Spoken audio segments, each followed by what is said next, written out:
When I was talking to my friends about interviewing you, they were like, "Man, I have no problem falling asleep. I fall asleep right away."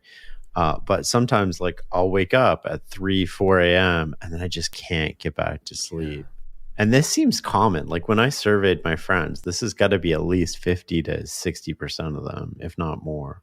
So insomnia is, and again, not a medical doctor, not a clinician, but the greatest thing that I know of and that we commonly hear of at the sleep center is stress and anxiety. That seems to be the number one culprit. Now, there are many other potential culprits: excessive use of caffeine. There can be other physical constraints, such as I'm in pain. And that would actually be not classified as insomnia because that would be secondary insomnia, secondary to the primary diagnosis of you having chronic pain. And it's the chronic pain at night that keeps waking you up. And when we address the pain, you start to sleep just fine. In other words, you don't have insomnia. So there's lots of things to exclude, but I think one of the standout things is mental distress and anxiety and that degree of stress. And if you look at the underlying biological basis of insomnia, the principal model that we have is something called, and it's poorly named because of where people's minds will go, but it's called the hyperarousal model. Now, I don't mean arousal in the sense of, kind of just keep your bedroom chit chat to yourself if you're out to dinner with that couple that's kind of sharing a little too much about those activities. That's not the type of arousal I'm talking about here. In more common speak, it's that you're jacked, you're wired in terms of your nervous system, that it's jacked up in terms of its activity. And you have a nervous system within the body.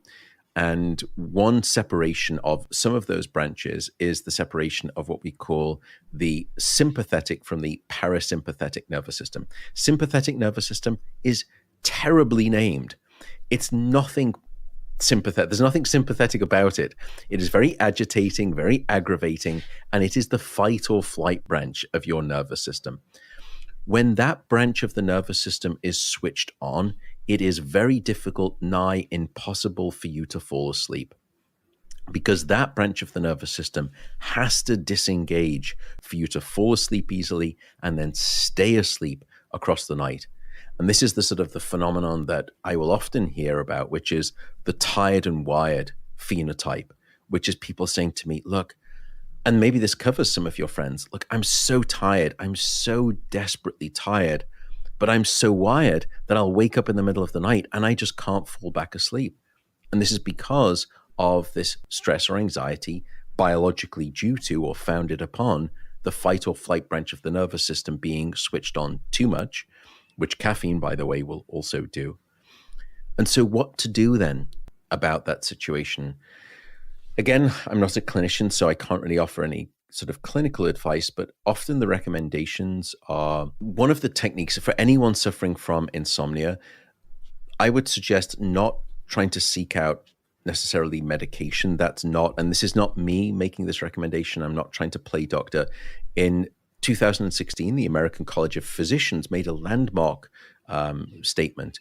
They said, based on reviewing the evidence from sleeping pills and their minimal effective use for insomnia, their first line recommended treatment for all people with chronic insomnia should actually be something called cognitive behavioral therapy for insomnia, or CBTI for short.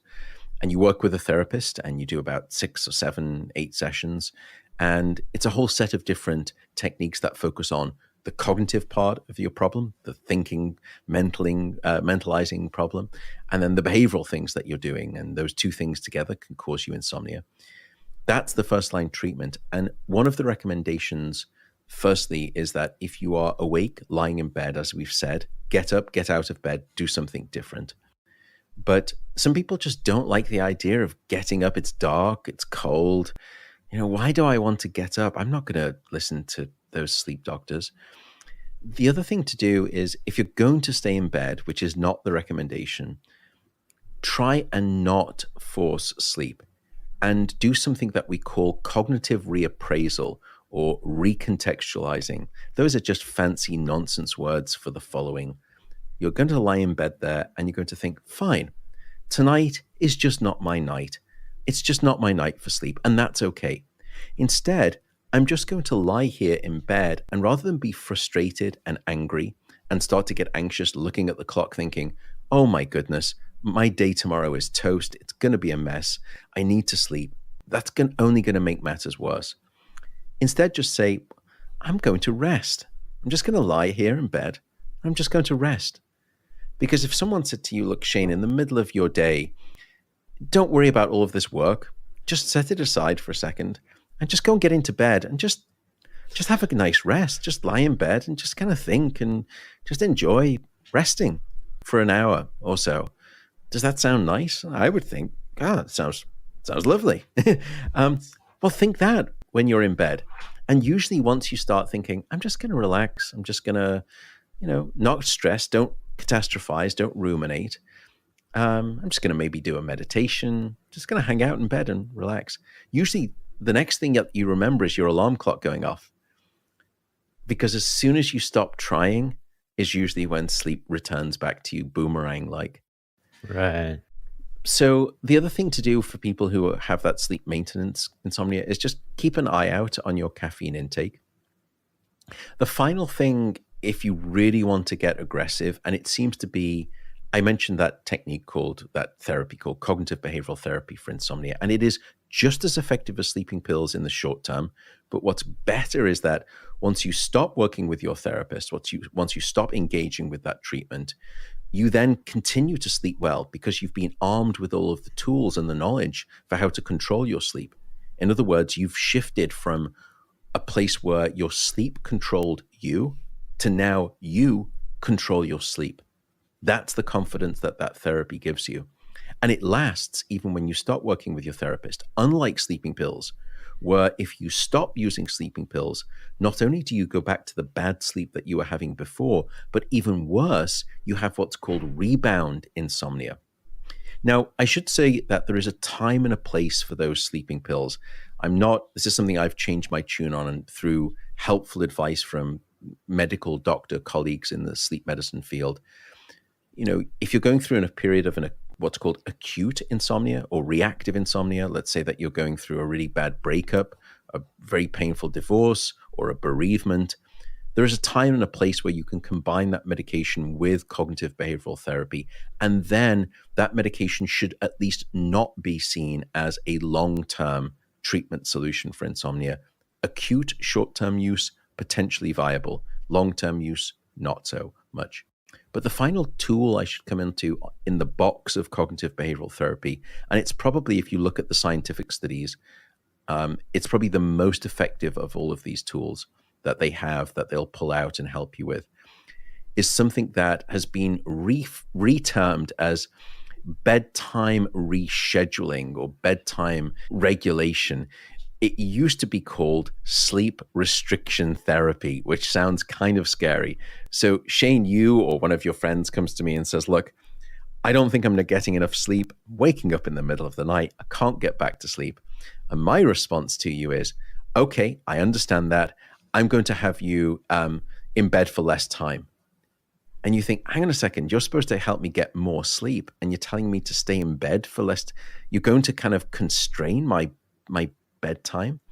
And what we do, quote unquote, that's the royal we, what clinicians will do is that they'll take that, let's say 7 hours of time that you're in bed, and maybe for an hour and a half of that, you're tossing and turning and you're wide awake. So in other words, you're only getting an average of 5.5 hours of sleep out of that 7 hours of time in bed. That's what we call a very poor sleep efficiency. Sleep efficiency, by the way, is defined by the amount of time that you're asleep relative to the amount of time that you're in bed. So if you're in bed 8 hours and you sleep for all of that 8 hours, that's a 100% sleep efficiency. Whereas if you're in bed for 8 hours and you sleep for 6 of those 8 hours, that's a 75% sleep efficiency. And that's not a good sleep efficiency number. And that's what's happening to many of your friends here. They probably have sleep maintenance issues and they're spending a lot of time awake in bed. So their sleep efficiency is low. So what's recommended is that we limit your bedtime. And we say you normally go to bed, let's say 11 p.m. and you wake up at 7 a.m. and you're having all of these problems. Well, now I'm going to have you go to bed at midnight instead of 11 p.m. And I'm going to have you wake up at 6 a.m. rather than 7 a.m. So I take your sleep window of 8 hours and I constrain it down to just 6 hours. And gradually what will happen is that you're awake for longer periods of time and you build up something called sleep pressure. You're building up all of that healthy sleepiness. And the more of that sleepiness that you build up, the heavier the weight of your sleep drive, your sleep pressure is when you fall asleep. And after some time period, what we're trying to do is teach the brain to become a little bit excessively hungry for this thing called sleep. Whereas before it's been a little bit lazy. Actually, that's not a good analogy. Maybe a better analogy would be, let's say that Shane, you normally go to the gym every day and you go to the gym for 1 hour. But when you go to the gym, you know, you're using, and I'm just using you as the example here. You're not, you know, I'm sure you're very good at not doing what I'm about to suggest, which is that you see people who kind of do the 11th rep. This was a friend, Andy Huberman at Stanford, sort of taught me this term, the 11th rep, where you kind of, you know, you do your 10 reps and then you immediately go to your phone and you pick it up and that's your 11th rep. And it always happens at the end of every set. And so you're on Twitter, you're on Facebook, you're on whatever different apps, and then you start chatting to people in the gym. And you kind of really are only working for about 35 minutes of that 1 hour. It's very inefficient. And now I say to you, look, I'm sorry, Shane, for the rest of the next 4 months or 3 months, and it's usually not this long for sleep restriction therapy, let's say the next month, you're only allowed to be in the gym for 40 minutes. And as soon as that 40 minutes is up, the huge trainers in the gym that weigh kind of 220 pounds and they're cut, they're going to come over and they're going to remove you forcefully if you don't get out of the gym. So all of a sudden you get into the gym and the first day you're in there, you kind of do the same thing. You're, you know, messing around, you're not very efficient, and you only get half a workout in because you have to get out of the gym, just like you have to get out of bed early in the morning with sleep restriction therapy. But then gradually your brain and your system learn, I can't mess about anymore. I have got to be ultra efficient. And your brain starts to forget, or it starts to abandon this idea of waking up and then just staying awake for long periods of time. It builds up such a pressure, such a demand that the efficiency now is incredible.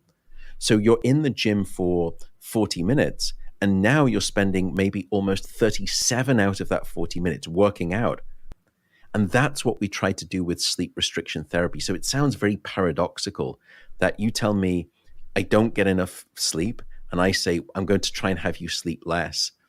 But by doing that, you create this hunger, this demand for sleep, and your brain starts to become much more efficient. And your brain relearns the capacity for continuous sleep throughout the night. And then once we feel comfortable with your brain's return of its true, what was always present, ability to sleep soundly without waking up and staying awake, we gradually back it out. So now I'll say, okay, now you can finally go to bed at 11:30 p.m. and you can wake up at 6:30 a.m. And then if that's working and you're still sleeping well, let's go back to 11 p.m. to 7 a.m. But if at any moment your system, you start to be waking up and you're spending more time in bed, whoosh, we'll go right back to constraining it and we'll kind of wrestle it right back under control and bring it back down.